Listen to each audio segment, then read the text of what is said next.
Kabelske vezice su jedan od najpraktičnijih izuma koji se svakodnevno koriste u kućanstvu, elektronici, građevini i raznim popravcima.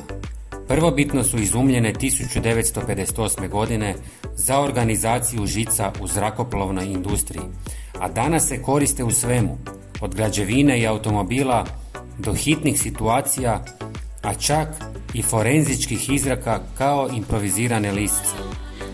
Iako su iznimno korisne, njihov najveći nedostatak je što ih nakon zatezanja mnogi smatraju jednokratnima. Kada ih jednom zategnete, teško ih je skinuti. Pokušaji izvlačenja obično ne uspijevaju, a ako ih odrežete škarama, postaju neupotrebljive, što je prava šteta.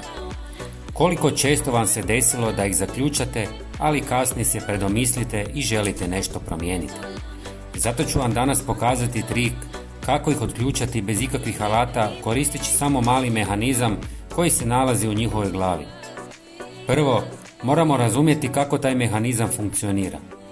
Ako pažljivo pogledate glavu vezice, primijetit ćete mali pokretni zatvarač koji sprječava otpuštanje. Upravo on drži vezicu na mjestu i sprječava povratak trake. Ali evo tajne, taj zatvarač nije fiksan.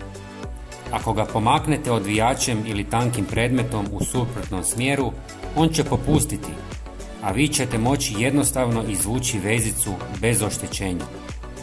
Na taj način možete ih koristiti iznova i iznova.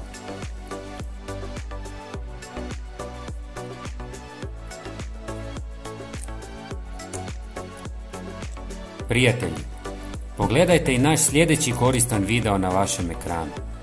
Hvala vam i pozdrav!